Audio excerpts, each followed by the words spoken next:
Hello दोस्तों, क्या हाल। How to memorise thing quickly. अगर आप एक बोर्ड के स्टूडेंट हैं, 10th क्लास में हैं या 12th में हैं, तो कोई भी चैप्टर आप पढ़ते हैं या कोई भी चीज़ या कोई भी नोट याद करने की कोशिश करते हैं तो उसको मेमोराइज़ करने के लिए ये 5 नियमों का पालन करें तो आप कभी नहीं भूलेंगे।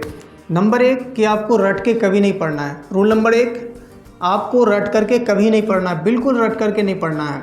और पढ़ना इस तरह है कि कोई भी टॉपिक को या कोई भी चैप्टर को आप जो है 4 बार पढ़ें। एक बार ऐसे पढ़ें कि बस पढ़े जा रहे हैं, ठीक है, बिना समझे बिना सोचे बस पढ़े जाना है। एक बार सरसरी तौर पर पूरा चैप्टर को ख़त्म कर दें। उसके बाद दूसरी बार आप जब पढ़ेंगे उसी वक्त पढ़ना है, एक बार में ही 5 बार पढ़ना है या 4 बार पढ़ना है। तो जब दूसरी बार आप पढ़ेंगे तो इतना समझ करके पढ़ना है कि आपको जो है अपने दोस्त को पढ़ाना है, इस तरह से पढ़ना है ना। इस तरह से जब भी आप पढ़ेंगे कि हमको दूसरे को जाके पढ़ाना है तो वो जो है ना इतना याद रहता है, इतना याद रहता है, भूल कर भी नहीं भूल पाएंगे।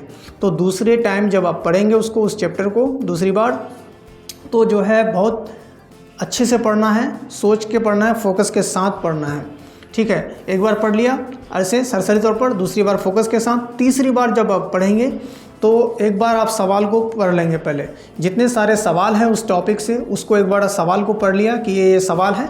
उसके बाद जो है तीसरी बार जो पढ़ेंगे तो सवाल ज़हन में है कि अच्छा उस सवाल जो पढ़े थे उस सवाल का आंसर ये वाला पैराग्राफ में है, ठीक है।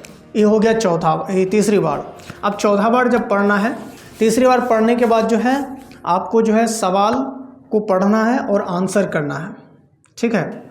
आंसर करना है, जो सवाल उस टॉपिक से है या उस चैप्टर से है उसको जो है बिना देखे आपको जो है सॉल्व करने की कोशिश करना है, ठीक है। आपने उसको सॉल्व किया, कुछ सॉल्व नहीं हुआ तो फिर चौथी बार पढ़ना है, ठीक है। जब चौथी बार पढ़ेंगे, जो सवाल आपका जो है ये नहीं हुआ है, क्या कहते हैं, सॉल्व नहीं हुआ है, तो चौथी बार उसको बहुत बढ़िया से फोकस के साथ पढ़ लिया है ना, उसको सवाल को आंसर भी कर लिया। आपको बिना देखे सवाल इसलिए आंसर करना है, इसलिए लिखना है कॉपी में, क्योंकि आप जब एग्ज़ाम में बैठेंगे तो वहाँ पर भी बिना देखे आपकी प्रैक्टिस बहुत अच्छे तरीके से रहेगी, है ना। वहाँ पर आपको आसानी से याद आ जाएगा एग्ज़ाम में जब आप बैठेंगे।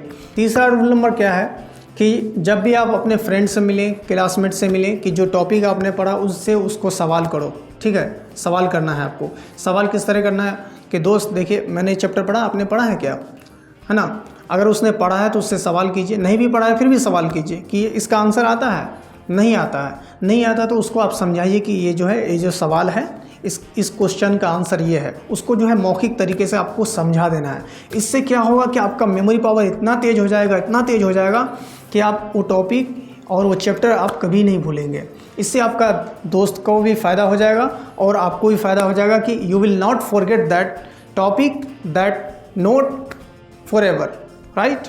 ये हो गया 3, है ना, 3 रूल हुआ। चौथा रूल क्या है कि मोबाइल्स का डिस्ट्रैक्शन से आपको दूर रहना है, ज़्यादा स्क्रॉलिंग नहीं करना है, ठीक है।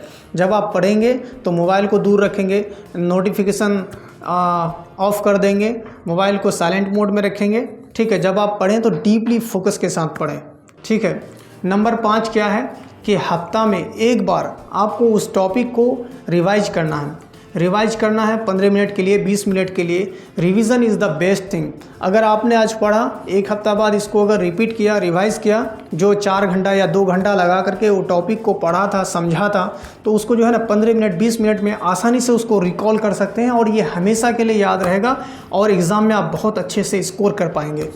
तो आपको वीडियो कैसा लगा कमेंट में बताइए और सब्सक्राइब कर दीजिए, चैनल को लाइक कर दीजिए। तो फिर मिलते हैं इसी तरह के वीडियो के लिए नेक्स्ट वीडियो में। तब तक के लिए keep learning, keep watching and keep growing. Best of luck. Thank you.